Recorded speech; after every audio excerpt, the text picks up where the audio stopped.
ವಾಕ್ಯವನ್ನು ಓದಲಿಕ್ಕೆ ಹೋಗ್ತಾ ಇದ್ರಿ. ಕೀರ್ತನೆ 119 ಮೊದಲನೇ ವಾಕ್ಯ. ಯೆಹೋವನ ಧರ್ಮಶಾಸ್ತ್ರವನ್ನು ಅನುಸರಿಸಿ ಸದಾಚಾರಿಗಳಾಗಿ ನಡೆಯುವವರು ಧನ್ಯರು.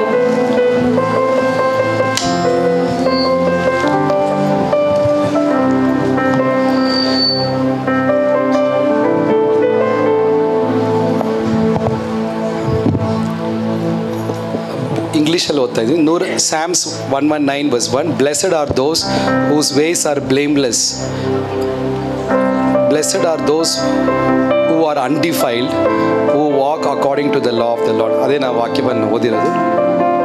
ಅದಕ್ಕಿಂತ ಮುಂಚೆ ನಾವು ಯಾಕೆ ಚರ್ಚಿಗೆ, ಕೂಟಗಳಿಗೆ ಯಾಕೆ ನಾವು ಬರಬೇಕು ಎಂಬ ಒಂದು ಪ್ರಶ್ನೆಗೆ ಜಸ್ಟ್ ಕೆಲವು ಆನ್ಸರ್ಸನ್ನು ಕೊಡ್ಲಿಕ್ಕೆ ಬಯಸ್ತೀನಿ. ಆಮೇಲೆ ನಾವು ಯಾಕೆ ಚರ್ಚಿಗೆ, ಮೀಟಿಂಗ್ಗೆ ಬರಬೇಕು. ಮೊದಲನೇದು, ಮತ್ತಾಯನ ಬರೆದ ಸುವಾರ್ತೆ 18ನೇ ಅಧ್ಯಾಯ ಅದರ 20ನೇ ವಾಕ್ಯ ಹೀಗೆ ಹೇಳುತ್ತೆ, 2-3 ಜನ ನನ್ನ ನಾಮದಲ್ಲಿ ಎಲ್ಲಿ ಸೇರಿ ಬಂದರು ಅವರ ಮಧ್ಯದಲ್ಲಿ ನಾನು. ಸೊ ದೇವರ 2-3 ಜನ ನನ್ನ ಮಧ್ಯದಲ್ಲಿ ಎಲ್ಲಿ ಸೇರಿ ಬಂದರು ಅವರ ಮಧ್ಯದಲ್ಲಿ ನಾನು. ಅವಾಗ ದೇವರ ಪ್ರಸನ್ನತೆ ಸಭೆಯಲ್ಲಿ ಇದೆ. ಸೊ ಚರ್ಚಿಗೆ ಬರುವಾಗ ಏನಾಗುತ್ತೆ, ಆ ದೇವರ ಪ್ರಸನ್ನತೆಯನ್ನು ಅನುಭವಿಸ್ಬೋದು, ಆ ದೇವರ ಪ್ರಸನ್ನತೆಯನ್ನು ಅನುಭವಿಸ್ಬೋದು. ಆ ದೇವರ ಪ್ರಸನ್ನತೆಯಲ್ಲಿ ಸಮಾಧಾನ ಇದೆ, ಆ ದೇವರ ಪ್ರಸನ್ನತೆಯಲ್ಲಿ ಸಂತೋಷ ಇದೆ, ಆ ದೇವರ ಪ್ರಸನ್ನತೆಯಲ್ಲಿ ದುರಾತ್ಮ ಕ್ರಿಯೆಗಳು ಬಿಟ್ಟೋಗುತ್ತೆ, ಆ ದೇವರ ಪ್ರಸನ್ನತೆಯಲ್ಲಿ ಟೆನ್ಷನ್ಸ್ ಬಿಟ್ಟೋಗುತ್ತೆ, ಆ ದೇವರ ಪ್ರಸನ್ನತೆಯಲ್ಲಿ ಸಮಸ್ಯೆಗಳೆಲ್ಲ ಕರಗಿ ಹೋಗುತ್ತೆ. ಅದಕ್ಕೆ ನಾವು ದೇವರ ಪ್ರಸನ್ನತೆ ಆಲಯದಲ್ಲಿ ಇರೋದ್ರಿಂದ ತಪ್ಪದೇ ದೇವರ ಆಲಯಕ್ಕೆ ಬಂದು ಪ್ರೇಯರ್ ಮಾಡುವಾಗ ಗೆಸ್ಟ್ ಪಾಸಸ್ ಇದಾರೋ ಇಲ್ವೋ, ಆಮೇಲೆ ಪ್ರೈಸ್ ಲಾರ್ಡ್, ದೇವ್ರ ಪ್ರಸನ್ನತೆ ಇದೆ, ಆ ದೇವ್ರ ಪ್ರಸನ್ನತೆನ ಆರಾಧನೆ ಮಾಡ್ಲಿಕ್ಕೆ ನಾನು ಬರ್ತಾ ಇದ್ದೀನಿ. ಬಟ್ ಇವತ್ತು ತುಂಬ ಸಂತೋಷ, ಆಮೇಲೆ ವರ್ಷಿಪ್ಗೆ ಪಾಸ್ಟರ್ ಗಿರೀಶ್ ನಾಯ್ಕ ಅವ್ರು ಇರೋದ್ರಿಂದ ಆಮೇಲೆ ಪ್ರೈಸ್ ಲಾರ್ಡ್. ಸೊ ದೇವ್ರ ಪ್ರಸನ್ನತೆಯನ್ನು ಎದುರು ನಾವು ಅನುಭವಿಸ್ತೀರಿ. ಮನೇಲೇ ಇದ್ದರೆ ಸ್ಕ್ರೋಲ್ ಮಾಡ್ತಾ ಇದ್ರೆ, ಕುತ್ಕೊಳ್ತಾ ಇದ್ರೆ. ಸೊ ಅದಕ್ಕೆ ದೇವ್ರ ಹತ್ರ ಬರುವಾಗ ದೇವ್ರ ಪ್ರಸನ್ನತೆಯಲ್ಲಿ ಅನುಭವಿಸ್ಬೋದು. ಆ ಪ್ರಸನ್ನತೆ ಯಾವಾಗಲೂ ನಮಗೆ ಸಂತೋಷ, ಸಮಾಧಾನ, ಬಿಡುಗಡೆ, ಜಯವನ್ನು ಕೊಡುವುದಾಗಿರುತ್ತೆ. ಎರಡನೇದು, ನಾನು ಯಾಕೆ ದೇವ್ರ ಪ್ರಸನ್ನತೆಗೆ ಬರಬೇಕು, ಚರ್ಚ್ ಕೂಟಗಳಿಗೆ ಯಾಕೆ ಮಿಸ್ ಮಾಡ್ಕೊಳ್ಬಾರ್ದು. ಎರಡನೇದು, ಹೋಶೇಯ ಚಾಪ್ಟರ್ 4:8-6, ನನ್ನ ಜನರು ಜ್ಞಾನಹೀನರಾಗಿ ಹಾಳಾಗಿ. ಎಲ್ಲ ಪ್ರಾಬ್ಲಮ್ಗೆ ಕಾರಣ ವಾಕ್ಯನೇ ಗೊತ್ತಿಲ್ಲ. ಸೊ ಚರ್ಚಿಗೆ ಬಂದು ವಾಕ್ಯ ಕೇಳ್ತಾ ಕೇಳ್ತಾ ಕೇಳ್ತಾ ಇರುವಾಗ ಜ್ಞಾನವನ್ನು ಹೊಂದ್ಕೊಳ್ತೀರಿ, ತಿಳುವಳಿಕೆಯನ್ನು ಹೊಂದ್ಕೊಳ್ತೀರಿ, ಪಾಪವನ್ನು ಹೇಗೆ ಜಯಿಸಬೇಕು, ಹೇಗೆ ಮಾತಾಡಬೇಕು, ಹೇಗೆ ನಡೀಬೇಕು, ಅದನ್ನು ಕಲ್ತ್ಕೊಳ್ಳುವಾಗ ನಾವು ದೇವರಲ್ಲಿ ಬೆಳೆದು ಬರ್ತೀರಿ. ನನ್ನ ಜನರು ಜ್ಞಾನಹೀನರಾಗಿ ಹಾಳಾಗಿದ್ದಾರೆ. ಆ ವಾಕ್ಯದ ಆಪೋಸಿಟ್ ಏನು, ಜ್ಞಾನ ಇರುವುದರಿಂದ ನನ್ನ ಜನರು ಅಭಿವೃದ್ಧಿ ಹಾಗೂ ಬೆಳೆದು ಆಶೀರ್ವಹಿಸಲ್ಪಡ್ತಾ ಇದ್ದಾರೆ. ಜ್ಞಾನೋಕ್ತಿಗಳು 4ನೇ ಅಧ್ಯಾಯದ 6ನೇ ಸಾರಿ ಹೋಶೇಯ 4:6. ಜ್ಞಾನಹೀನರಾಗಿ. ಸೊ ಚರ್ಚಿಗೆ ಬರುವಾಗ ದೇವ್ರ ಪ್ರಸನ್ನತೆ ಇದೆ ಅಲ್ಲ. ಆಮೇನ್. ಎಷ್ಟೋ ಲಾಸ್ಟ್ ಟೈಮ್ ಕೂಡ ಫಾಸ್ಟಿಂಗ್ ಪ್ರೇಯರ್ಲಿ ದೇವರೊಂದು ಪ್ರವಾದನೆ ಮಾತನ್ನು ಕೊಟ್ಟರು. ದೇವರಿಂದ ಪ್ರಸನ್ನತೆ ದೂರ ಹೋದವ್ರಿಗೆ ಈ ಕ್ಷಣದಿಂದ ತಿರುಗಿ ದೇವ್ರ ತನ್ನ ಪ್ರಸನ್ನತೆಯಲ್ಲಿ ಯಾವಾಗಲೂ ಇಲ್ಲಿಂದ ನಿನ್ನ ಜೊತೆ ಈ ವರ್ಷವೆಲ್ಲ ಈ ಪ್ರಸನ್ನತೆ ನಿಮ್ಮ ನಡೆಸ್ತಾ ಇರುತ್ತೆ. ಆ ದೇವರ ಪ್ರಸನ್ನತೆ ನನಗೆ ಎಲ್ಲ ಆಶೀರ್ವಾದಕ್ಕಿಂತ ದೊಡ್ಡದು. ದೇವರು ನಮ್ಮ ಜೊತೆ ಇರೋದು ದೊಡ್ಡ ಆಶೀರ್ವಾದ. ಹಲ್ಲೆಲೂಯಾ. ಅವಾಗ ಯಾಕೆ ಚರ್ಚಿಗೆ ಬರಬೇಕು, ಯಾಕೆ ಈ ಥರ ವಾಕ್ಯ ಕೇಳಬೇಕು, ಯಾಕೆ ಆರಾಧನೆ ಮಾಡಬೇಕು? ಕಾರಣ ಎಲ್ಲಿ ಜನ ಚರ್ಚಿಗೆ ಬರ್ತಾರೋ ಅಲ್ಲಿ ಜ್ಞಾನ, ತಿಳುವಳಿಕೆ ಉಂಟಾಗ್ತಾ ಇದೆ. ನೀವು ಸತ್ಯವನ್ನು ತಿಳಿವಿರಿ, ಸತ್ಯವು ನಿಮ್ಮನ್ನು ಬಿಡುಗಡೆ ಮಾಡುತ್ತೆ. ಆವಾಗ ರೋಗ ಅಲ್ಲ ಇಲ್ಲಿ ಸಮಸ್ಯೆ. ರೋಗ ಸೇವಕ್ಯ ಹೇಗೆ ಹೊಂದ್ಕೊಳ್ಬೇಕು ಗೊತ್ತಿಲ್ಲ, ಅದೇ ಸಮಸ್ಯೆ. ಜಗಳ ಸಮಸ್ಯೆ ಅಲ್ಲ, ಅದು ಹೇಗೆ ಮಾತಾಡಿ ಪರಿಹಾರ ಮಾಡಬೇಕು ಗೊತ್ತಿಲ್ಲದಿರೋದು ಸಮಸ್ಯೆ. ಸೊ ಚರ್ಚಿಗೆ ಬರುವಾಗ ಆ ನಾಲೆಜು, ಆ ಬೈಬಲ್ ಓದುವಾಗ ತಿಳುವಳಿಕೆ, ಅರಿವು ಉಂಟಾಗ್ತಾ ಇದೆ. ಆ ಅರಿವು ನಮ್ಮನ್ನು ಬೆಳಿಲಿಕ್ಕೆ ಸಹಾಯವಾಗ್ತಾ ಇದೆ. ಆ ಅರಿವು ಚರ್ಚಿಗೆ ಬರುವಾಗ ನಮಗೆ ಸಿಗ್ತಾ ಇದೆ. ಹಲ್ಲೆಲೂಯಾ. ಸ್ಕೂಲ್ಗೆ ಹೋಗಿದ್ರೆ ಕೆಮಿಸ್ಟ್ರಿ, ಬಯಾಲಜಿ, ಮ್ಯಾಥ್ಸ್ ಇದೆಲ್ಲ ಕಲ್ತ್ಕೊಳ್ತೀರಿ. ಎಕ್ಸಾಮಲ್ಲಿ ಪಾಸ್ ಆದರೆ ಸಂತೋಷ, ಒಳ್ಳೆ ಮಾರ್ಕಲ್ಲಿ ಎಲ್ಲರೂ ಪಾಸ್ ಆಗಲಿ. ಚರ್ಚಿಗೆ ಬಂದರೆ ಪರಲೋಕಕ್ಕೆ ಹೋಗೋಕೆ ಕಲ್ತ್ಕೊಳ್ತೀರಿ, ಪರಿಶುದ್ಧವಾಗಿ ಜೀಸಕ್ಕೆ ಕಲ್ತ್ಕೊಳ್ತೀರಿ, ಸೇವೆ ಮಾಡೋಕೆ ಕಲ್ತ್ಕೊಳ್ತೀರಿ, ಸಮಸ್ಯೆಯನ್ನು ಜಯಿಸಕ್ಕೆ ಕಲ್ತ್ಕೊಳ್ತೀರಿ, ದೇವ್ರ ಸ್ವರ ಕೇಳಕ್ಕೆ ಕಲ್ತ್ಕೊಳ್ತೀರಿ, ಪಾಪವನ್ನು ಜಯಿಸಕ್ಕೆ ಕಲ್ತ್ಕೊಳ್ತೀರಿ, ಯಾವಾಗಲೂ ಸಂತೋಷವಾಗಿರ್ಲಿಕ್ಕೆ ಕಲ್ತ್ಕೊಳ್ತೀರಿ. ಹಲ್ಲೆಲೂಯಾ. ಮೂರನೇದು, ಯಾಕೆ ನಾವು ಚರ್ಚಿಗೆ ಬಂದು ಈ ಥರ ಮೀಟಿಂಗನ್ನು ಅಟೆಂಡ್ ಮಾಡಬೇಕು? ಕಾರಣ ಮೂರನೇದಾಗಿ ಬೈಬಲ್ ಹೀಗೆ ಹೇಳುತ್ತೆ, ಪ್ರೈಸ್ ಲಾರ್ಡ್, ನೀವು ಚರ್ಚಿಗೆ ಬಂದು ದೇವರಿಗೆ ಆರಾಧನೆ ಮಾಡುವಾಗ, ಸ್ತುತಿಸುವಾಗ, ವಿಮೋಚನೆ ಕಾಂಡ ಪುಸ್ತಕ 20ನೇ ಅಧ್ಯಾಯದ 24ನೇ ವಾಕ್ಯ, ಎಲ್ಲಿ ನನ್ನ ನಾಮವನ್ನು ನೀವು ಮಹಿಮೆಪಡಿಸ್ತೀರೋ ಆ ಜಾಗದಲ್ಲಿ ದೇವರು ಹೇಳ್ತಾರೆ, ಪಾಸ್ಟರ್ ಅಲ್ಲ, ಗೆಸ್ಟ್ ಪಾಸ್ಟರ್ ಅಲ್ಲ, ನಾನೇ ಇಳಿದು ಬಂದು ನಿಮ್ಮನ್ನು ಆಶೀರ್ವದಿಸ್ತೀನಿ. ಎಲ್ಲೆಲ್ಲ ನನ್ನ ನಾಮವನ್ನು ಮಹಿಮೆಪಡಿಸ್ತೀರೋ ಅಲ್ಲಿ ನಾನೇ. ಯಾರು? ದೇವರು ಹೇಳ್ತಾರೆ. ವಿಮೋಚನೆ ಕಾಂಡ ಪುಸ್ತಕ 20-24ನೇ ವಾಕ್ಯ ಓದ್ತಿರೋ ವಾಕ್ಯ ಎಷ್ಟು ಎಷ್ಟು ಒಳ್ಳೆ ಒಂದು ತುಂಬ ಸಂತೋಷವಾಗಿ. ನೀವು ನನ್ನ ಯಜ್ಞವೇದಿಯನ್ನು ಭಕ್ತಿಯಿಂದ ಮಾಡಬೇಕು. ನೀವು ಸರ್ವಾಂಗಹೋಮ ಮಾಡುವಾಗಲೂ ಸಮಾಧಾನ ಯಜ್ಞ ಮಾಡುವಾಗಲೂ ನಿಮ್ಮ ಕುರಿದನಗಳನ್ನು ಅಂಥ ವೇದಿಯಲ್ಲಿಯೇ ಸಮರ್ಪಿಸಬೇಕು. ನಾನು ನನ್ನ ಹೆಸರನ್ನು ನಿಮ್ಮ ನೆನಪಿಗೆ ಬರಮಾಡುವ ಎಲ್ಲಾ ಸ್ಥಳಗಳಲ್ಲಿಯೂ ನಿಮ್ಮ ಬಳಿಗೆ ಬಂದು ನಿಮ್ಮನ್ನು ಆಮೇಲೆ ಸಂತೋಷ ಅಲ್ಲ ಸಿಸ್ಟರ್? ದೇವ್ರು ಹೇಳ್ತಾ ಇದ್ದಾರೆ, ನಾನು ಫಸ್ಟ್ ಎಲ್ಲ ಕಡೆ ಹೋಗಿದ್ದೀನಿ, ನನ್ನ ಪ್ರಾಬ್ಲಮ್ ಸಾಲ್ವ್ ಆಗ್ತಾ ಇಲ್ಲ, ನಾನು ಪ್ರೇಯರ್ ಮಾಡ್ತಾ ಇದ್ದೀನಿ, ಆದರೆ ದೇವರದ್ದು ನೀನು ಆರಾಧನೆ ಮಾಡುವಾಗ ನಾನೇ ಇಳಿದು ಬಂದು ಆರಾಧನೆ ಮಾಡುವ ವ್ಯಕ್ತಿಯನ್ನು ತಲೆ ಮೇಲೆ ಕೈ ಇಟ್ಟು ದೇವರು ಅವರನ್ನು ಆಶೀರ್ವದಿಸ್ತಾರೆ, ಅವರ ಪಾಪಗಳು ಕ್ಷಮಿಸ್ತಾ ಇದ್ದಾರೆ. ಹಾಲೆಲೂಯಾ. ನೋಡಿ, ನೆನ್ನೆ ಉಪವಾಸ ಪ್ರೇಯರ್ ನಡೀತಾರ ಸಡನ್ ಒಂದು ವರ್ಡ್ ಕೊಟ್ಟರು ದೇವರು, ಕೆಲವರು ಇಲ್ಲಿ ಬಂದಿದ್ದೀರಾ, ಅವ್ರನ್ನ ನಾನು ಈ ವಾಕ್ಯದಿಂದ ನಿನ್ನ ಶುದ್ಧೀಕರಿಸಿದ್ದೀನಿ, ವಾಕ್ಯದಿಂದ ಅವ್ರನ್ನ ಬಿಡುಗಡೆ ಮಾಡಿದ್ದೀನಿ. ಆಮೇನ್.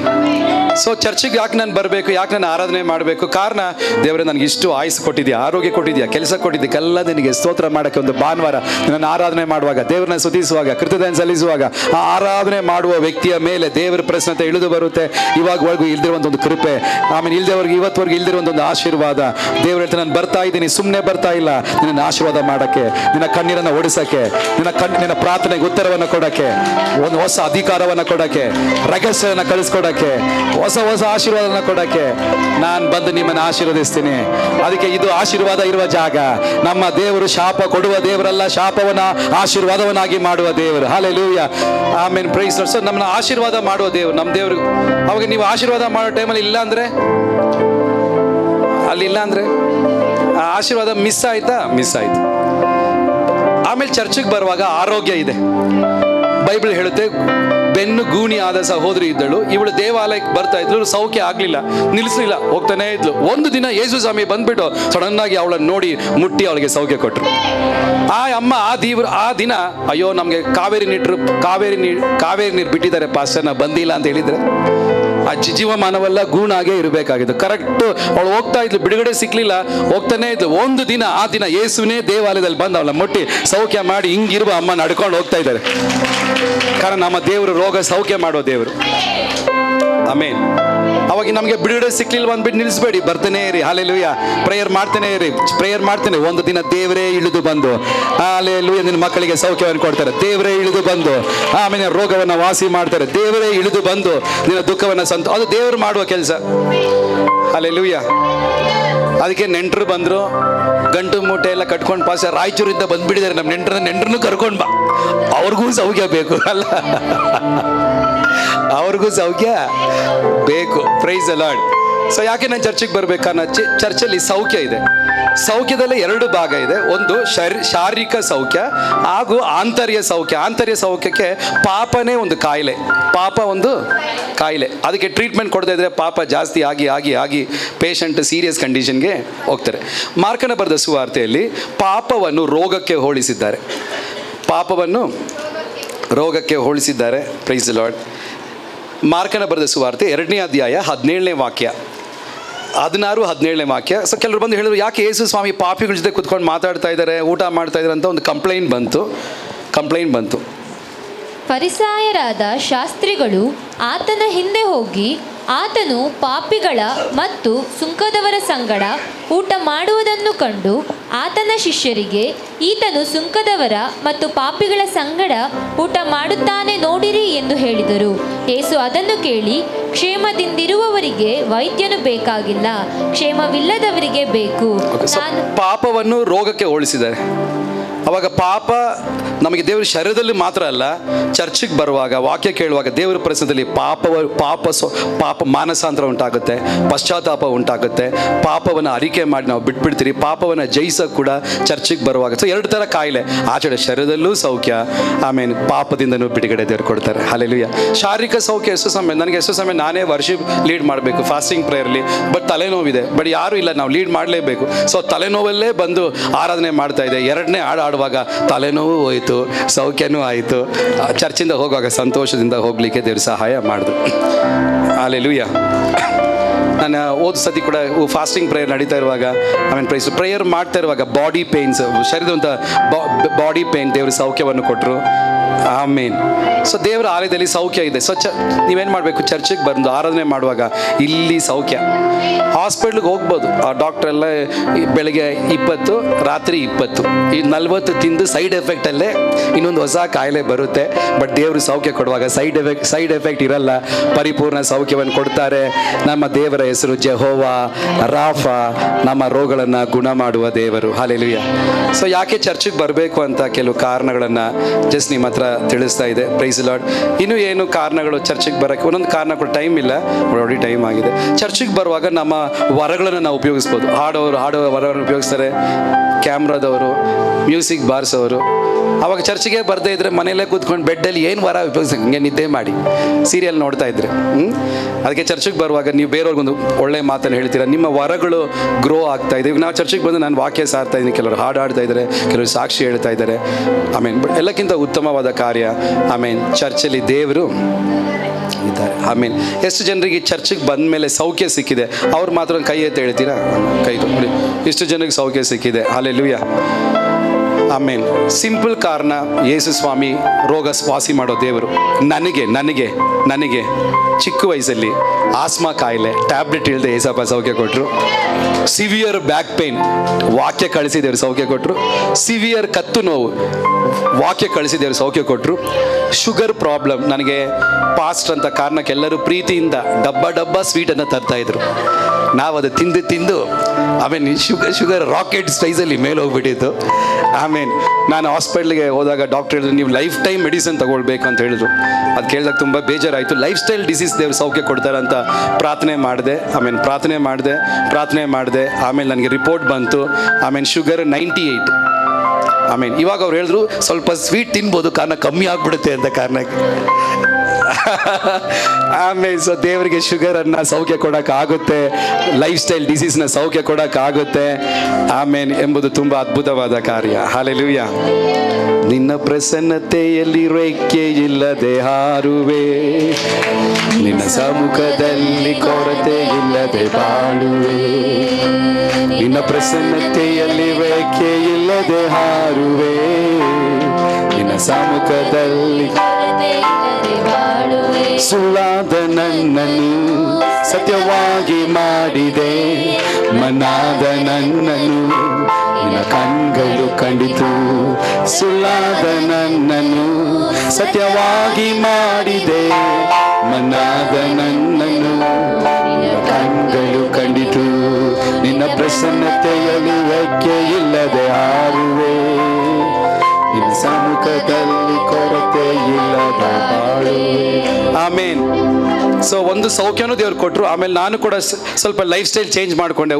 ಶುಗರ್ ಎಲ್ಲ ವೈಟ್ ಎಲ್ಲ ಕಮ್ಮಿ ಮಾಡಿದೆ. ವೈಟ್ ರೈಸು, ವೈಟ್ ಶುಗರು ಎಲ್ಲ ವೈಟ್ ಎಲ್ಲ ಕಮ್ಮಿ ಮಾಡಿ ಎಲ್ಲ ಬ್ರೌನ್ ಆಗಿದೆ. ಬ್ರೌನು ಆಗಿದೆ. ಪ್ರೈಸ್ ಇಲ್ಲ. ಆಮೇಲೆ ಯಾವಾಗ ಸ್ವಲ್ಪ ಎಕ್ಸಸೈಸ್ ಮಾಡ್ತಾ ಇಲ್ಲ, ಎಕ್ಸಸೈಸ್ ಮಾಡ್ತಾ ಇದ್ದೀನಿ. ಹಲ್ಲೆಲೂಯಾ. ಇದು ನಂದು 5ನೇ ಆರಾಧನೆ, ಇನ್ನೊಂದು ಆರಾಧನೆ ಸಂಜೆ ಇದೆ. ಎಲ್ಲ ಈಗ ಪ್ರೇಯರ್ ಮಾಡ್ತೀನಿ. ನನಗೆ ಪ್ರಾಬ್ಲಮ್ ಇದೆಯಾ ಇಲ್ವಾ ಅಂತ ನೀವೇ ಹೇಳಿ. ಹಲ್ಲೆಲೂಯಾ. ಕೆಲಸ ತುಂಬ ಟೆನ್ಷನ್ ಬರುತ್ತೆ, ಬಟ್ ಸಂತೋಷ ಇದೆ, ಕಾರಣ ದೇವರು ಒಳ್ಳೆ ನೆಮ್ಮದಿಯನ್ನು ಕೊಟ್ಟಿದ್ದಾರೆ. ಅದಕ್ಕಾಗಿ ನಾವು ದೇವರಿಗೆ ಸೋದು inner peace. Hallelujah. Praise the Lord. Amen. ಕರ್ತನಲ್ಲಿ ಯಾವಾಗಲೂ ಸಂತೋಷವಾಗಿರಿ. Amen. Praise the Lord. So ನಾನು ವಾಕ್ಯ ಓದೋಣ. 119 ಕೀರ್ತನೆ ಮೊದಲನೇ ವಾಕ್ಯ, ಒಂದೇ ಒಂದು ವಾಕ್ಯ, ಟೈಮ್ ಇಲ್ಲ. 119:1 ಓದ್ಬಿಡಿ ಸಿಸ್ಟರ್. ಜೋರಾಗಿ ಯಾರಾದರೂ ಒಬ್ರು. 119:1 ಬೇಗ.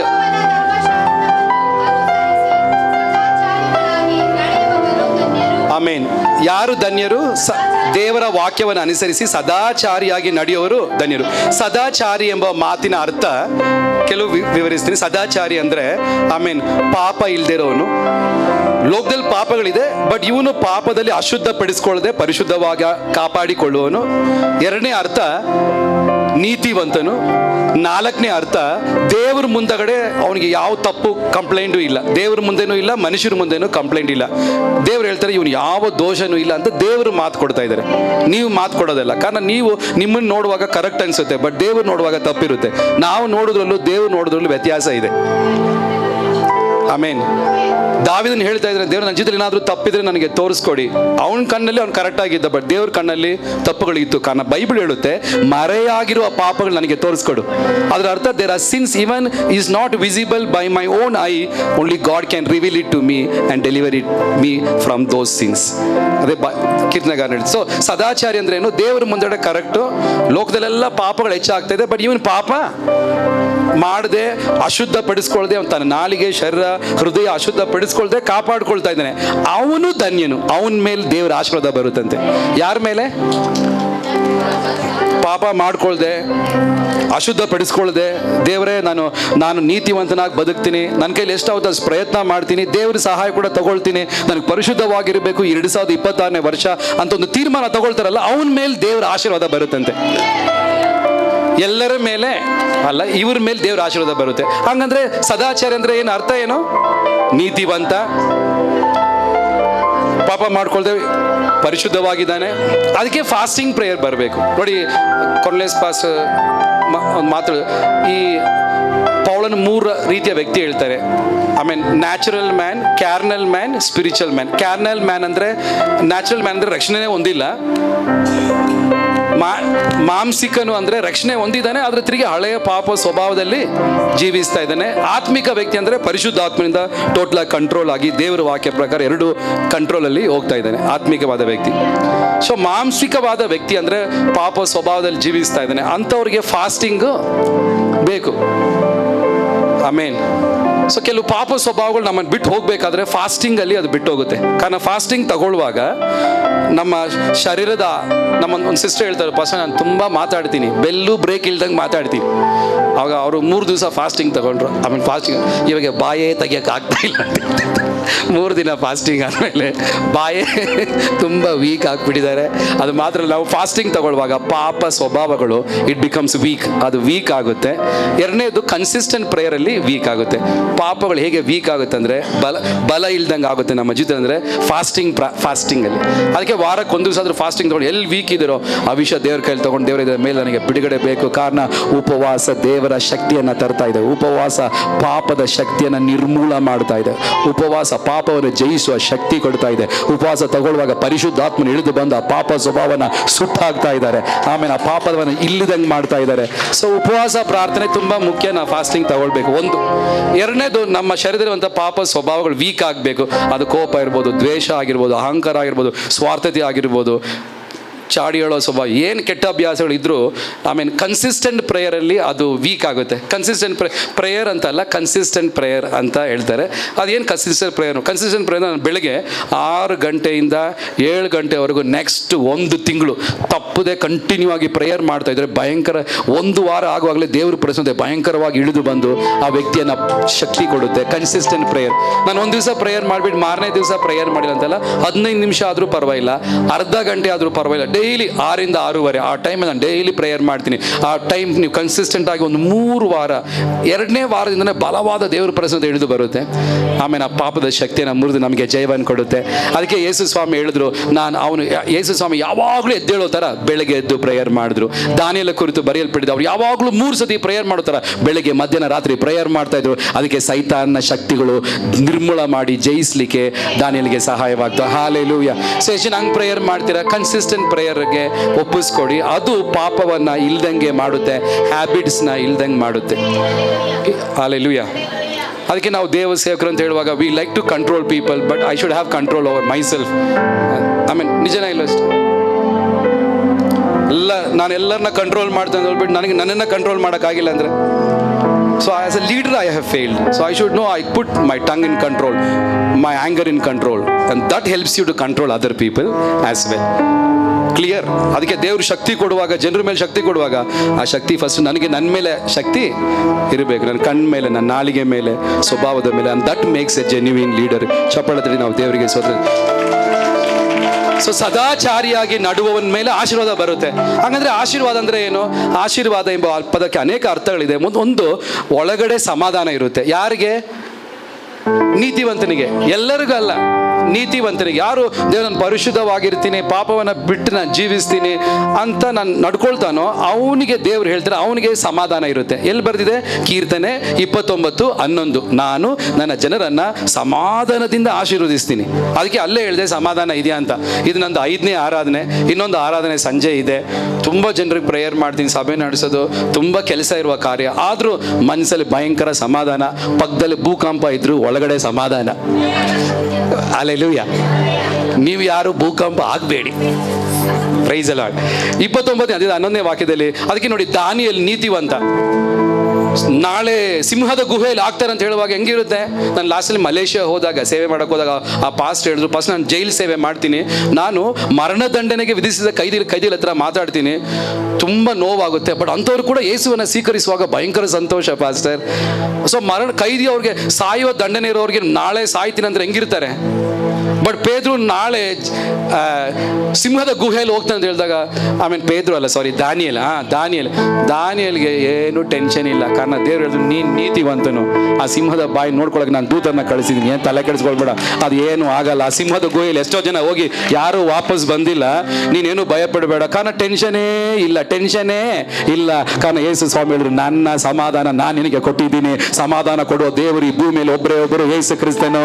ನನ್ನ ಸಮಾಧಾನ ನೀನು ಕೊಡ್ತಾ, ಎಷ್ಟು ದೇವರಲ್ಲಿ ಇದೆಯೋ ಅಷ್ಟು ಸಮಾಧಾನ ಇದೆ. ನನಗೆ ದೇವರ ಹತ್ರ ಸಮಾಧಾನ ಇದೆ, ನನಗೆ ನನ್ನೊಳಗಡೆ ಸಮಾಧಾನ ಇದೆ, ನನಗೆ ನನ್ನ ಫ್ಯಾಮಿಲಿ ಹತ್ರ ಸಮಾಧಾನ ಇದೆ, ನನಗೆ ಸಭೆ ಹತ್ರ ಎಲ್ಲರ ಹತ್ರ ಸಮಾಧಾನ ಇದೆ. ಅಲ್ಲ ಸಿಸ್ಟರ್? ಸೊ Psalms 29:9-11 ಇಂಗ್ಲಿಷ್ ಭಾಷೆಯಲ್ಲಿ ಬರೆದಿದೆ, ಅವ್ರ ಜನರನ್ನ ಸಮಾಧಾನ ಕೊಡ್ತಾನೆ. ಸಮಾಧಾನ ಬೇಕಲ್ಲ ಅಷ್ಟೇ. ಟೆನ್ಷನ್, ನಾನು ಎಷ್ಟೋ ವರ್ಷ ಟೆನ್ಷನಲ್ಲಿದ್ದೆ, ಬೇರೆಯವ್ರಿಗೂ ಟೆನ್ಷನ್ ಸ್ವಲ್ಪ ಕೊಡ್ತಾ ಇದೆ. ಬಟ್ ಇವಾಗ ಚೇಂಜ್ ಆಯ್ತಾ ಸುಮಾರು ವರ್ಷದಿಂದ. Price the lord. ಪ್ರಾಬ್ಲಮ್ ಇಲ್ಲ ಅಂತ ಅಲ್ಲ, ಬಟ್ ದೇವರ ಪ್ರಸನ್ನತೆಯಲ್ಲಿ ಪರಿಪೂರ್ಣ ಸಮಾಧಾನ, ಸಂತೋಷ ಇದೆ ಯೇಸುವಿನ ನಾಮದಲ್ಲಿ. ಇವತ್ತು ಯಾರಾದರೂ ನಿರಾಶೆಯಿಂದ ಬಂದಿದ್ರೆ, ಚಿಂತೆ ಭಾರಗಳಿಂದ ಬಂದಿದ್ರೆ, ಈ ಯೇಸುವಿನ ಸಂತೋಷ, ಸಮಾಧಾನ ಯೇಸುವಿನ ನಾಮದಲ್ಲಿ ನಿಮ್ಮ ಹೃದಯಗಳನ್ನ ತುಂಬಲಿ. ಆಮೇನ್. ಕೆಟ್ಟದ್ದು ಮಾಡಿದ್ರೆ ಸಂತೋಷ ಇರುತ್ತಾ? ಅದಕ್ಕೆ ಸದಾಚಾರಿ ಯಾರೋ ಒಬ್ಬ ಬೆಳಗ್ಗೆ ಹೇಳಿದ ಪೂಜಾರಿ ಅಲ್ಲ, ಸದಾಚಾರಿ. ರೋಮಲೇಖನ ಪುಸ್ತಕ 2ನೇ ಅಧ್ಯಾಯದ 9-10, ಕೆಟ್ಟದು ಮಾಡುವವನಿಗೆ ಸಂಕಟ, ವೇದನೆ ಇರುತ್ತೆ. ಹೌದಾ? ಕೆಟ್ಟದನ್ನು ನಡೆಸುವ ಪ್ರತಿಯೊಬ್ಬ ನರಪ್ರಾಣಿಗೆ ಕಷ್ಟವೂ ಸಂಕಟವೂ ಬರುವವು. ಯಹೂದ್ಯರಿಗೆ ಮೊದಲು, ಅನಂತರ ಗ್ರೀಕರಿಗೆ ಸಹ. ಆದರೆ ಒಳ್ಳೆಯದನ್ನು ನಡೆಸುವ ಪ್ರತಿಯೊಬ್ಬನಿಗೆ ಪ್ರಭಾವವು, ಮಾನವು, ಮನಃಶಾಂತಿಯು ಉಂಟಾಗುವು. ಆಮೇನ್. ನಮ್ಮ ಬೆಂಗಳೂರು ಟ್ರಾಫಿಕಲ್ಲಿ ಹೋಗುವಾಗ ಎಷ್ಟು ಜನರಿಗೆ ಟೆನ್ಷನ್ ಆಗುತ್ತೆ. ಎಷ್ಟೋ ಸಮಯ ಗಾಡಿ ಆಪೋಸಿಟ್ ಡೈರೆಕ್ಷನಲ್ಲಿ ಬಂದಿದೆ. ನಾನು ಮುಂಚೆ ಎಲ್ಲ ತುಂಬ ಬೇಜಾರು ಮಾಡ್ಕೊಂಡು, ಏನ್ರಿ ತಲೆ ಕಣ್ಣು ಕಾಣಿಸಲ್ವಲ್ಲ ಅಂತೆಲ್ಲ ಹೇಳ್ತಾ ಇದ್ದೆ. ನಾನು ಆಮೇಲೆ ಬಡ್ಕೊಂಡು, ಅಯ್ಯಪ್ಪ ಹೋಗುವಾಗ ನಮ್ಮ ಹಾರ್ಟಿಗೆ ನಮಗೆ ಪ್ರಾಬ್ಲಮ್ ಆಗ್ತಾಯಿದೆ. ಆಮೇಲೆ ಗೊತ್ತಾಯಿತು, ಆಮೇನ್ ಪ್ರೈಸ್ ದಿ ಲಾರ್ಡ್. ಆಮೇಲೆ ನಮಗೆ ಸಮಾಧಾನ ಬೇಕಾ? ಬೇರೆಯವ್ರಿಗೂ ಒಳ್ಳೇದು ಮಾಡಬೇಕು. ನಮ್ಮ ಹೃದಯ ಕರೆಕ್ಟಾಗಿ ಸಮಾಧಾನ ಇರುತ್ತೆ. ಅದಕ್ಕೆ ದೇವ್ರ ಆತ್ಮ ಹೇಳ್ತಾರೆ, ಕೆಟ್ಟದ್ದು ಮಾಡೋರಿಗೆಲ್ಲ ಸಂಕಟ ಬರುತ್ತಾ?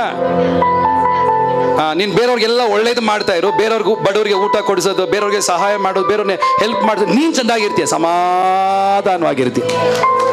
ಜಗಳ ಮಾಡಿ ನೋಡು, ಅವ್ರು ಚಂದಾಗಿ ಬೈ, ಮನೆಗೆ ಹೋಗುವಾಗ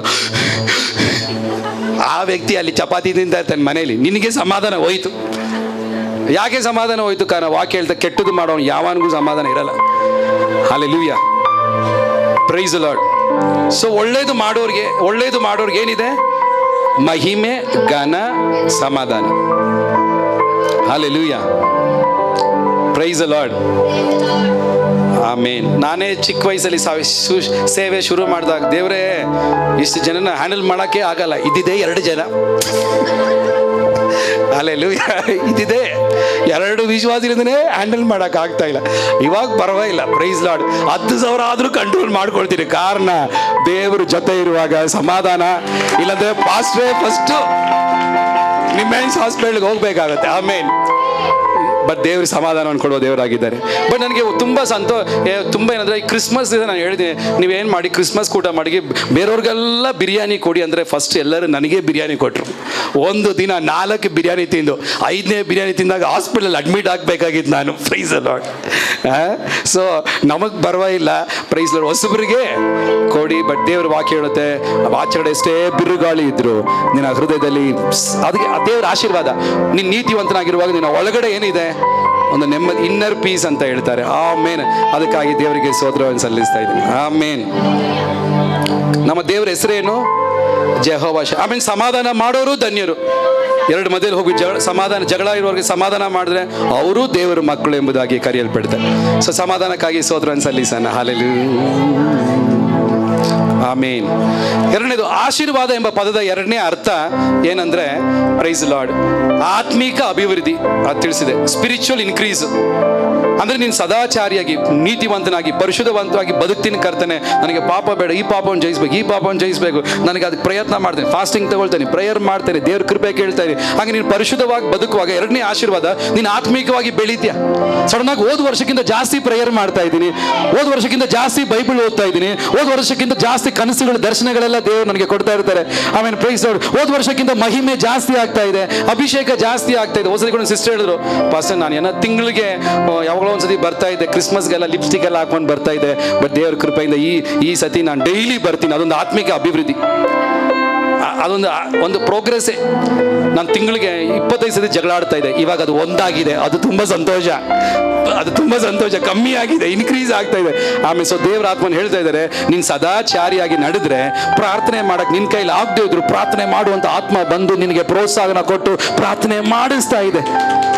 ಹೊಸದಿ ಒಂದು ಬ್ರದರ್ ಹೇಳಿದ್ರು, 4 ಗಂಟೆ ಗೊತ್ತಿಲ್ಲ ಪಾಸು, ಯಾರೋ ಬಂದು ಎತ್ತು ಪ್ರೇಯರ್ ಮಾಡು, ನಾನು ನಿನ್ನ ಜೊತೆ ಇದ್ದೀನಿ ಅಂತದ್ದು ಯಾರೋ ನನಗೆ. ಸೊ ದೇವ್ರು ಹೇಳ್ತಾರೆ, ನೀನ್ ಪ್ರಯತ್ನ ಮಾಡೋದಲ್ಲ, ನೀನ್ ಸದಾಚಾರಿಯಾಗಿರುವಾಗ ನನ್ನ ಆತ್ಮವನ್ನ ನಿನಗೆ ಕೊಟ್ಟು ಪ್ರಾರ್ಥನೆ ಮಾಡಿಸ್ತಾ ಇದ್ದೀನಿ. ಬೈಬಲ್ ಓದುವ ಇಂಟ್ರೆಸ್ಟ್, ಪರಿಶುದ್ಧವಾಗಿ ಜೀವಿಸುವ ಇಂಟ್ರೆಸ್ಟ್, ಉಪವಾಸ ತಗೊಳ್ಳುವ ಇಂಟ್ರೆಸ್ಟ್, ಹಾಡು ಬರೆಯುವ ಇಂಟ್ರೆಸ್ಟ್, ಆರಾಧನೆ ಮಾಡುವ ಇಂಟ್ರೆಸ್ಟ್, ಸ್ತುತಿಸುವಂತ ಇಂಟ್ರೆಸ್ಟ್. 2026ನೇ ವರ್ಷ ಯೇಸು ಕ್ರಿಸ್ತನ ನಾಮದಲ್ಲಿ ಆತ್ಮಿಕ ಅಭಿವೃದ್ಧಿ ಉಂಟಾಗ್ಲಿ. ನಾನು ಬೇಗ ಬೆಳೀತಾ ಇದ್ದೀನಿ, ಜ್ಞಾನದಲ್ಲಿ ಬೆಳೀತಾ ಇದ್ದೀನಿ, ಸ್ವಭಾವದಲ್ಲಿ ಬೆಳೀತಾ ಇದ್ದೀನಿ, ದೇವರ ಪ್ರಸನ್ನತೆಯಲ್ಲಿ ಬೆಳೀತಾ ಇದ್ದೀನಿ, ಕನಸುಗಳನ್ನು ನೋಡ್ತಾ ಇದ್ದೀನಿ, ದರ್ಶನಗಳನ್ನು ನೋಡ್ತಾ ಇದ್ದೀನಿ, ದೇವದೂತರನ್ನ ನೋಡ್ತಾ ಇದ್ದೀನಿ, ಅದ್ಭುತಗಳು ನಡೀತಾ ಇದೆ, ವರಗಳು ಚಲಿಸ್ತಾ ಇದೆ, ಮಹಿಮೆ ಇಳಿದು ಬರ್ತಾ ಇದೆ ಯೇಸುವಿನ ಅಧಿಕಾರವುಳ್ಳ ನಾಮದಲ್ಲಿ. ಆಮೇಲೆ ಆಶೀರ್ವಾದ ನಿಮ್ಮ ಮೇಲೆ ಬರುವಾಗ ಯು ಗ್ರೋ. ಹಲ್ಲೆಲೂಯಾ. ದುಡ್ಡು ಮಾತ್ರ ಜಾಸ್ತಿ ಆಯ್ತು, ಪ್ರೇಯರ್ ಮಾಡಿದೆಲ್ಲ ಕಮ್ಮಿ ಆಯ್ತು. ಹಲ್ಲೆಲೂಯಾ. ಆದ್ರೆ ಈ ವರ್ಷ ಹಂಗಲ್ಲ. ಆಶೀರ್ವಾದದ ಒಂದು ಅರ್ಥ ಏನಂದ್ರೆ, ಆತ್ಮೀಕವಾಗಿ ನೀನು ಬೆಳೀತೀಯ, ದೇವರು ನಿನ್ನ ಹತ್ರ ಮಾತಾಡೋದು ಜಾಸ್ತಿ ಆಗುತ್ತೆ ಎಂಬುದಾಗಿ ಪರಿಶುದ್ಧಾತ್ಮ ತಿಳಿಸ್ತಾ ಇದ್ದಾರೆ. ಪರಿಶುದ್ಧತೆ ಜಾಸ್ತಿ ಆಗಲಿ, ಪರಿಶುದ್ಧತೆಯಿಂದ ಪರಿಶುದ್ಧತೆಗೆ. ಹಾಲೆಲೂಯಾ. ಪ್ರಿಯ ದೇವ್ರ ಮಕ್ಕಳೇ, ಪ್ರೇಯರ್ ವೇಸ್ಟ್ ಅಲ್ಲ. ಆಮೇಲೆ ನಾನು ಪ್ರೇಯರ್ ಮಾಡಿದ್ದೀನಿ, ಹಾಲೆಲೂಯಾ. ದೇವದೂತರು ಹಿಡಿದು ಬಂದಿರೋದನ್ನ ನೋಡಿದ್ದೀನಿ, ದೇವರು ದರ್ಶನಗಳನ್ನು ತೋರಿಸಿದ್ದಾರೆ, ಕನಸುಗಳನ್ನು ದೇವರು ತೋರಿಸಿದ್ದಾರೆ, ಆಮೇಲೆ ಕೆಲಸ ಎಲ್ಲಿದೆ ಅಂತ ತೋರಿಸಿದ್ದಾರೆ, ದುಡ್ಡು ಎಲ್ಲಿದೆ ಅಂತ ತೋರಿಸಿದ್ದಾರೆ, ಚರ್ಚೆಯಲ್ಲಿ ತಗೊಳ್ಬೇಕಂತ ತೋರಿಸಿದ್ದಾರೆ, ಪ್ರಾರ್ಥನೆಗಳಲ್ಲಿ ಅದ್ಭುತ ಇದೆ. ಹಾಲೆಲೂಯಾ. ನೀನು ಮಾತ್ರ ಇಲ್ಲದಿದ್ದರೆ ನಾ ದುಃಖದಲ್ಲೇ ಅಳಿದಿರುವನು, ನೀನು ಮಾತ್ರ ಇಲ್ಲದಿದ್ದರೆ ದುಃಖದಲ್ಲೇ ಅಳಿದಿರುವನು. ನದಿಗಳನ್ನು ನಾನು ಹಾದು ಹೋದಾಗ ಮುಳುಗದಂತೆ ಕಾದದು ನಿನ್ನ ಕೃಪೆಯೇ. ನದಿಗಳನ್ನು ನಾನು ಹಾದು ಹೋದಾಗ ಮುಳುಗದಂತೆ ಕಾದದು ನಿನ್ನ ಕೃಪೆಯೇ. ಬೆಂಕಿಯಲ್ಲಿ ನಡೆದಾಗ, ಉಗ್ರ ಬೆಂಕಿಯಲ್ಲಿ ನಡೆದಾಗ ನನ್ನ ಬಿಡಿಸಿದು ನಿನ್ನ ಕೃಪೆಯೇ, ನನ್ನ ಬಿಡಿಸಿದು ನಿನ್ನ ಕೃಪೆಯೇ. ನೀನು ಮಾತ್ರ ಇಲ್ಲದಿದ್ದರೆ ನಾ ದುಃಖದಲ್ಲೇ ಅಳಿದಿರುವೆನು, ನೀನು ಮಾತ್ರ ಇಲ್ಲದಿದ್ದರೆ ನಾ ದುಃಖದಲ್ಲೇ ಅಳಿದಿರುವೆನು. ಈ ವರ್ಷ ಕನ್ನಡ ಸರ್ವಿಸ್ಗೆ ದೇವರು ಕೊಡುವಂತ ವಾಗ್ದಾನ, 2026ನೇ ವರ್ಷ ನೀನು ಫಲ ಕೊಡೋ ವೃಕ್ಷವಾಗಿರುತ್ತೀಯ, ಫಲ ಕೊಡೋ ವೃಕ್ಷವಾಗಿರುತ್ತೀಯ, ಫಲ ಕೊಡೋ ವೃಕ್ಷವಾಗಿರುತ್ತೀಯ, ಫಲ ಕೊಡೋ ವೃಕ್ಷವಾಗಿರುತ್ತೀಯ, ಫಲ ಕೊಡೋ ವೃಕ್ಷವಾಗಿರುತ್ತೀಯ. ಬೆಳೀತೀಯ. ಹಲ್ಲೆಲೂಯಾ. ಆತ್ಮಿಕವಾಗಿ ಬೆಳೀತೀಯ, ಆಶೀರ್ವಾದ ಹೊಂದ್ಕೊಳ್ತೀಯ. ದೇವರು ಬೆಳೆಸ್ತಾರೆ, ದೇವರ ದಾಹವನ್ನು ಕೊಡ್ತಾರೆ, ದೇವರ ಪ್ರಾರ್ಥನೆ ಆತ್ಮವನ್ನು ಕೊಡ್ತಾರೆ, ಪಾಪ ಜಯಿಸುವ ಶಕ್ತಿ ದೇವರು ಕೊಡ್ತಾ ಇದ್ದಾರೆ, ಅಲ್ಲಿ ಬೇಕಾದ ಕೃಪೆಯನ್ನು ದೇವರು ಕೊಡ್ತಾ ಇದ್ದಾರೆ. ಜೋರ ಕೈತರಿಗೆ ಸ್ತೋತ್ರ ಸಲ್ಲಿಸೋಣ. ಹಲ್ಲೆಲೂಯಾ. ಹಲ್ಲೆಲೂಯಾ. ದೇವರ ಆತ್ಮ ಎಲ್ಲಿದ್ದಾರೆ ಅಲ್ಲಿ ಬಿಡುಗಡೆ ಇದೆ, ದೇವರ ಆತ್ಮ ಎಲ್ಲಿದ್ದರಲ್ಲಿ ಸಂತೋಷ ಇದೆ, ದೇವರ ಆತ್ಮ ಎಲ್ಲಿದ್ದರಲ್ಲಿ ಆತ್ಮಿಕ ಅಭಿವೃದ್ಧಿ ಇದೆ. ಆಮೇಲೆ ವರ್ಷಕ್ಕೆ ಪ್ರೇಯರ್ ಮಾಡಿದ್ದೀನಿ, ದೇವ್ರು ಅಲ್ಲಿ ಹೋಗ್ಬೇಕು, ಈ ಸೇವೆ ಮಾಡಬೇಕು, ಇಷ್ಟು ದುಡ್ಡು ಬೇಕು, ದೇವ್ರು ಕೊಟ್ಟಿಲ್ಲ. ದೇವ್ರು ಹೇಳಿದ್ರು ಅದರಿಂದ ಹೋಗ್ಬೇಡ, ನೀನು ಬೆಳೀತಾ ಇರು, ಬೆಳೆಯೋ ಮಟ್ಟಕ್ಕೆ ಅದು ನಿನ್ನ ಹತ್ರ ಬರುತ್ತೆ, ದುಡ್ಡು ನಿನ್ನ ಹತ್ರ ಬರುತ್ತೆ, ಆಶೀರ್ವಾದ ನಿನ್ನ ಹತ್ರ ಬರುತ್ತೆ. ನೀನು ಎಷ್ಟು ದೇವರಲ್ಲಿ ಬೆಳಿತೀಯೋ ಅಷ್ಟು ಅದು ನಿನ್ನನ್ನು ಹುಡುಕಿ ಬರುತ್ತೆ. ಹೌದಾ? ಆಮೇನ್. ಭಾನುವಾರ ಮಾತ್ರ ಬರುವವರು ಒಂದು ಆಮೇನ್ ಹೇಳ್ತೀರಾ? ಪ್ರೈಸ್ ಅಲ್ಲ. ನಿದ್ದೆ ಮಾಡೋರು ಒಂದು ಆಮೇನ್ ಹೇಳ್ತೀರಾ? ಆಮೇಲೆ ಕಿವಿ ಕೇಳಿಸ್ತಾ ಇದೆ ಎಲ್ಲರಿಗೂ, ತುಂಬಾ ಸಂತೋಷ.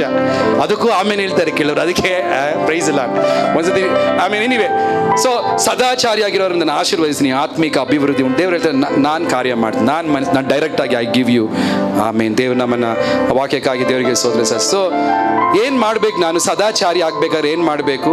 ವಾಕ್ಯ ಪ್ರಕಾರ ನಡಿಬೇಕು. 2 ತಿಮೋತಿ ಲೇಖನ ಪುಸ್ತಕ 3ನೇ ಅಧ್ಯಾಯ ಅದರ 16ನೇ ವಾಕ್ಯ ಇಂಗ್ಲಿಷಲ್ಲಿ ಹೀಗೆ ಹೇಳುತ್ತೆ, amen, all scripture is God breath and is useful for teaching, rebuking, correcting and training in righteousness.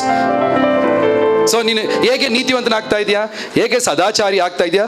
ದೇವರ ವಾಕ್ಯ ಡೈಲಿ ಓದ್ತಾ ಇದ್ರೆ ಅದು ನಿನ್ನ ತಪ್ಪನ್ನು ತೋರಿಸ್ಕೊಡುತ್ತಂತೆ. ನಿನ್ನ ಜೀವಿತದ ತಪ್ಪನ್ನು ತೋರಿಸ್ಕೊಟ್ಟು ನಿನ್ನನ್ನು ಕೆಟ್ಟವನ್ನ ಒಳ್ಳೆ ವ್ಯಕ್ತಿಯಾಗಿ ಮಾರ್ಪಡಿಸುತ್ತೆ. 2 Timothy 3:16. All scriptures inspired by God and is profitable for doctrine, reproof, correction, for instruction and in righteousness. So correction ಬೇಕಾ? ಕರೆಕ್ಷನ್ ಬೇಕು, ತಿದ್ದುವಿಕೆ ಬೇಕು. ಯಾವ್ದು ನಿಮ್ಮನ್ನು ತಿದ್ದುತ್ತೆ? ದೇವರ ವಾಕ್ಯ.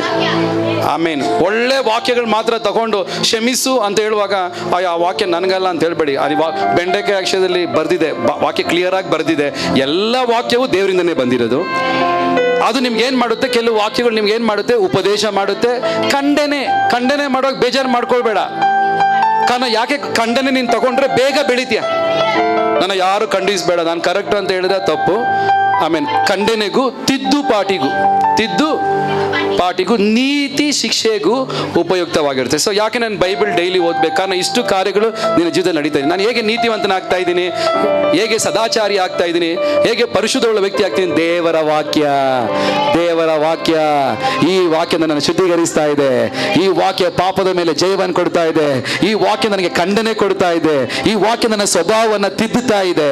ನನ್ನನ್ನು ಯೇಸುವಿನ ತರ ಮಾರ್ಪಡಿಸ್ತಾ ಇದೆ. ನೀತಿ ಶಿಕ್ಷೆಗೂ ಉಪಯುಕ್ತವಾಗಿದೆ. ಆಮೇನ್. ಸೊ ಡೈಲಿ ಈ ವರ್ಷ ನಾವೆಲ್ಲ ತೀರ್ಮಾನ ತಗೊಂಡು ಡೈಲಿ 5 ಅಧ್ಯಾಯ ಓದ್ತಾ ಇದ್ದೀನಿ. ಮೊಬೈಲ್ ಫೋನ್ ಕಮ್ಮಿ ಮಾಡಿ, ಬೈಬಲ್ ಓದೋದು ಜಾಸ್ತಿ ಮಾಡಿ, ಟೆನ್ಷನ್ ತಗೊಳ್ಳೋದು ಕಮ್ಮಿ ಮಾಡಿ, ನನ್ನ ಜೊತೆ ಸೇರಿ ಟೆನ್ಷನ್ ತಗೊಳ್ಳೋದು ಕಮ್ಮಿ ಮಾಡಿ, ಆರಾಧನೆ ಜಾಸ್ತಿ ಮಾಡಿ. ಆಮೇನ್. ಯಾರೋ ಒಬ್ರು ಊಟ ಜಾಸ್ತಿ ಮಾಡಿ ಅಂತ ಹೇಳಿದರೆ ಕೇಳಿಸ್ತಾ ಇಲ್ಲ, ಆರಾಧನೆ ಜಾಸ್ತಿ ಮಾಡಿ. ಹಲ್ಲೆಲೂಯಾ. ಸೋಂಬೇರಿ ಆಗಿರೋದು ಕಮ್ಮಿ ಮಾಡಿ, ಚರ್ಚಿಗೆ ಬರೋದು ಜಾಸ್ತಿ ಮಾಡಿ. ಆಮೇನ್. ಸೊ ಈ ವಾಕ್ಯ ನಾವು ತಗೊಳ್ಬೇಕು. ಎಷ್ಟೋ ವಾಕ್ಯ ನನ್ನ ಖಂಡಿಸಿದೆ, ತಿದ್ದುಪಡಿಸಿದೆ. ನಾನು ನನ್ನ ಮೇಲಿರುವ ಪಾಸ್ಟರ್ಸ್ಗೆಲ್ಲ ಹೇಳಿದ್ದೀನಿ, ಪಾಸ್ಟರ್ ಎಲ್ಲಾದರೂ ನನ್ನ ಜೊತೆಲಿ ತಪ್ಪಿದ್ರೆ ನಾನು ತಿದ್ರಿ. ಕಾರಣ quick way to grow is by taking correction. Amen. ಎರಡನೇದು, ನಾವು ಹೇಗೆ ನೀತಿವಂತರಾಗ್ತಾ ಇದ್ರಿ? 139ನೇ ಕೀರ್ತನೆ 23ನೇ ಅಧ್ಯಾಯ 23-24 ಟೈಮ್ ಆಗಿದೆ. ಕರ್ತನ ಭೋಜನ ಇದೆ. So we are very wind up. But Sam's 139:23-24, Sam's 19:12-13-14 ಕೀರ್ತನೆಗಾರನು ಹೇಳ್ತಾ ಇದ್ದಾನೆ, ದೇವರೇ ನನ್ನ ಜೀವಿತದಲ್ಲಿ ಎಲ್ಲಾದ್ರೂ ತಪ್ಪುಗಳಿದ್ರೆ ನನಗೆ ತೋರಿಸಿಕೊಡಿ. ಆ ಪ್ರಶ್ನೆ ನೀವು ದೇವ್ರ ಹತ್ರ ಕೇಳಬೇಕು. ಸ್ಯಾಮ್ಸ್ 139. ದೇವರೇ ನನ್ನನ್ನು ಪರೀಕ್ಷಿಸಿ ನೋಡು, ನನ್ನ ಹೃದಯವನ್ನು ನಿನ್ನ ತಿಳಿದುಕೋ, ನನ್ನ ಹೃದಯವನ್ನು ಶೋಧನೆ ಮಾಡು, ನನ್ನ ಆಲೋಚನೆಗಳನ್ನ ನಾನೇನಾದ್ರೂ ಕೇಡಿನ ಮಾರ್ಗದಲ್ಲಿ ಇರುತ್ತೇನೋ ನೋಡಿ ನನ್ನನ್ನು ಸನಾತನ ಮಾರ್ಗದಲ್ಲಿ, ಪರಲೋಕದ ದಾರಿಗೆ, ಸತ್ಯ ದಾರಿಗೆ ನನ್ನನ್ನು ನಡೆಸು. ಕೀರ್ತನೆಗಾರನ ಪ್ರೇಯರ್ ಮಾಡಿ. ನೀವು ಹೆಂಗಾರ ಹಂಗೆ ಪ್ರೇಯರ್ ಮಾಡಿದ್ದೀರಾ? ದೇವರೇ ನಮಗೆ ದುಡ್ಡು ಕೊಡು, ದೇವರೇ ಬುದ್ಧಿ ಕೊಡು, ಯಾವಾಗಾದ್ರೂ ದೇವರೇ ನನ್ನ ಜೀವನದಲ್ಲಿ ತಪ್ಪಿದ್ರೆ ತೋರಿಸ್ಕೊಡು ಅಂತ ಹೇಳಿದ್ದೀರಾ? ಹಂಗೆ ಹೇಳಿದ್ರೆ ಈ ಆಶೀರ್ವಾದ ಎಲ್ಲ ಕೇಳ್ದೇನೆ ದೇವ್ರು ಕೊಡುವನಾಗಿರ್ತಾನೆ. ಆಮೇನ್. ಸೊ ತಪ್ಪಿದ್ರೆ ಕೇಳಬೇಕಾ ಇಲ್ವಾ? ಆಮೇನ್. ಕಾರಣ ನೀನು ಎಷ್ಟು ನಿನ್ನನ್ನು ತಿದ್ದುಕೊಳ್ತೀಯೋ ಅಷ್ಟು ದೇವ್ರ ಪ್ರಶ್ನತೆ ಜಾಸ್ತಿ ಆಗ್ತಾ ಇರುತ್ತೆ. ಈ ವರ್ಷ ಹಂಗೆ ಸಂಭವಿಸಲಿ. ಈ ವರ್ಷ ದೇವರ ಆಶೀರ್ವಾದ ನಮ್ಮ ಮೇಲೆ ಬರಲಿ. ಆಶೀರ್ವಾದ ಇನ್ನೊಂದು ಅರ್ಥ, ಎಲ್ಲ ರೀತಿಯಲ್ಲೂ ನಾನು ನಿನ್ನನ್ನು ಹೆಚ್ಚಿಸ್ತೀನಿ. ನಮ್ಮ ಕನ್ನಡ ಸರ್ವಿಸನ್ನ ಈ ವರ್ಷ ದೇವರು ಹೆಚ್ಚಿಸ್ತಾರೆ ಅಂತ ನಂಬಿಕೆ ಇರೋರು 2 ಕೈಯನ್ನು ಪರಲೋಕಕ್ಕೆ ಎತ್ತಿ, ದೇವರೇ ಈ ವರ್ಷ ಯೇಸುವಿನ ನಾಮದಲ್ಲಿ ನಾನು ಪರಿಶುದ್ಧವಾಗಿ ಜೀವಿಸ್ಲಿಕ್ಕೆ ತೀರ್ಮಾನವನ್ನು ತಗೊಳ್ತೀನಿ. ನನ್ನ ಮಾತು, ನನ್ನ ನೋಟ, ನನ್ನ ಜೀವಿತ ಎಲ್ಲ ನಾನು ಸರಿಪಡಿಸ್ಕೊಳ್ತೀನಿ. ಈ ವರ್ಷ ನಾನು ಪರಿಶುದ್ಧವಾಗಿರ್ತೀನಿ ಅಂತ ತೀರ್ಮಾನ ತಗೊಳ್ಳಿ. ದೇವರು ಈ ವರ್ಷ ಬಲದಿಂದ ಬಲಕ್ಕೆ, ಆಶೀರ್ವಾದಕ್ಕೆ ದೇವರು ನಮ್ಮನ್ನ ನಡೆಸಲಿ. ಹಾಲೆಲೂಯ.